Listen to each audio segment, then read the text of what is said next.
This is something I wanted to talk to you about. Trump versus DeSantis in 2024. Who's the favorite? Who do you think wins? I don't know. Do you think that happens?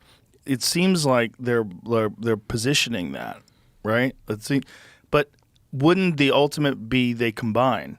They combine forces. But if DeSantis never going to do that. You don't think so? No. Trump's ego, he would never team up. He's already been shitting on him for the past month. Yeah, but he shit on people before and brought him into the fold. Think about all the shit that he said to Ted Cruz and all those other people. Yeah, but the difference is Ted Cruz cucked himself to Trump. So Ted bent the knee after a while. And what happened was, that was actually a really interesting story. So he went to the RNC and he said, vote your conscience, which basically was like he wasn't endorsing Trump. He was saying, do whatever you want. I'm not endorsing him. Mm-hmm. Then he got a phone call from his billionaire donor daddy, Robert Mercer, I think his name is. And he was like, remember who you work for. And so Ted fell in line. And then he was phone banking for Trump with that Weasley face on, like, yeah, vote for Donald Trump. And so he fell in line. He fell in line. And so I don't think... DeSantis is not going to do that. I mean, if he's smart, I don't think he would. Look, if you had a straight-up race, just Trump versus DeSantis, I actually think DeSantis could win that. But the problem for DeSantis is this. There's already a bunch of other assholes who nobody cares about who are jumping in the race, who are going to get 2%, 3%. And that all comes out of DeSantis' numbers and not Trump's numbers. So if you have a race with 10 different Republicans, 9 of them are not Donald Trump. 9 of them are splitting the non-Donald Trump vote, and there's one Trump who can win with 29% of the vote or something like that, which is likely. Which is like Nikki Haley. She seems like she's going to run. She's a fucking total donor creation. Nobody gives a fuck about her. She's been told by rich people, yeah, you're the one. Go ahead. She's going to get destroyed, right? But she runs. Mike Pompeo, he wants to run.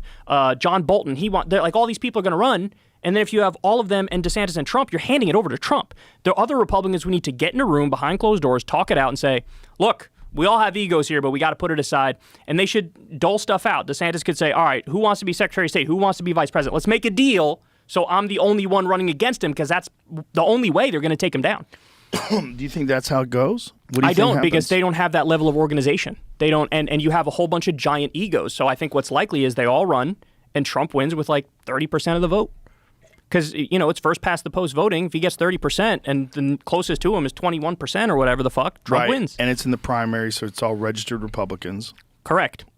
Correct. So it's an interesting situation. And Krystal and I and Sagar as well, we've been having this debate back and forth, because there was a period there after the midterm loss where there were a bunch of polls showing DeSantis up comfy on Trump.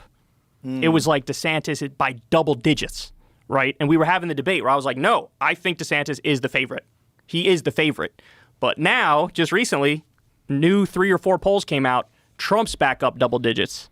And so it could be a heavyweight slugfest. But also, I don't know if he has the balls to like jump right in and take him on. You know what I mean? Because he is the heir apparent. He is like Diet Donald Trump in a sense. So he might feel like if I just wait till 2028, I could probably win it. But his moment is now, right? Because in the midterms, the candidates that were most Trumpy were the ones who lost. So Carrie Lake, she was denying the election left and right. She was one of Trump's favorites. She lost. Doug Mastriano ran for governor in Pennsylvania. He lost, and he was at January 6th. He was a big-time election denier. Like all the election deniers, all the ones who really cuddled up to Trump, those are the ones who lost. The more like old-school Republicans, like Kemp in Georgia, and he's a guy who said to Trump, remember Trump said, find me 11,000 votes after 2020? Yes. That's the guy who was like, no, I'm not going to do that. And that guy won his election easy in Georgia. So basically the more non-Trump Republicans did better. And so, there's a real weakness there.